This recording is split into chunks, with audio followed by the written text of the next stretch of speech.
While taking pictures for Melanie's wedding, a news crew from Channel 7 asked if they could put us on the news. Of course, we said yes.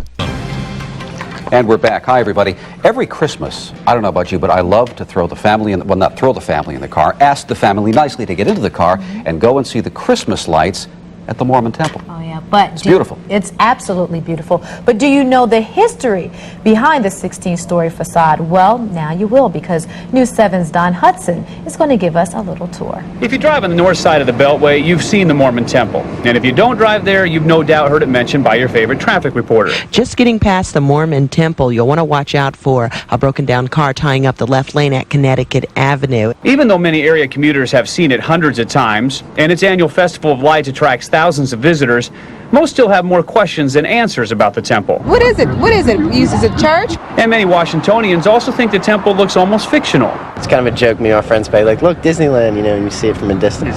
Just kind of feel like I'm going by Oz or something. Anyone who has seen the temple at night can understand that. And structurally speaking, the building is indeed unique. It's 250 feet long, 16 stories high, and completely covered in white marble. Its gold-plated spires stretch 270 feet in the air, and on top of one, an 18-foot-tall, 4,000-pound statue. However, for Mormons like Jane and Bob Vandres of Middletown, Maryland, the temple is much more than a unique building. It's a place of peace and just to kind of get in touch with God and the most important things in life. They also say it's a place of worship, sacred religious ceremonies, and marriage. 1, 2, 3. All right. And 50,000 local Mormons, or members of the Church of Jesus Christ of Latter-day Saints, and 175,000 Mormons who live in nearby states take part in services here. Although Mormon churches and Sunday services are open to anyone of any faith, the Mormon temple is not. In fact, the only people allowed to go inside are members of the Mormon faith who have been declared worthy by local bishops and church leaders. It's very sacred. Sterling Colton is the temple president. He says entrance is restricted because it's considered a holy place. Mormons even call it the house of the Lord. So what happens when a non-Mormon walks in? They can walk through the front doors, but can't go far into the temple. But back in 1974, when the temple was completed, it was open to anyone, and nearly 800,000 people took a tour. Inside, they saw the so-called ceiling rooms used for weddings, the stained glass windows, the natural light shining through the thin sheets of marble.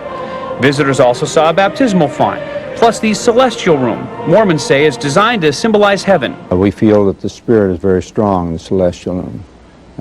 Minimum of conversations take place there, and people go there when they need to reflect, to ponder. Visitors also learned that the statue on the temple represents an angel holding scriptures and symbolically declaring the gospel of Jesus Christ.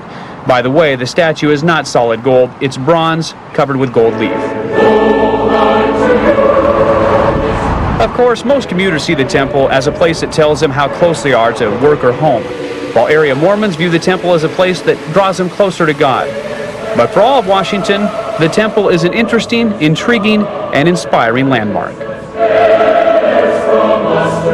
In Kensington, Don Hudson, News 7.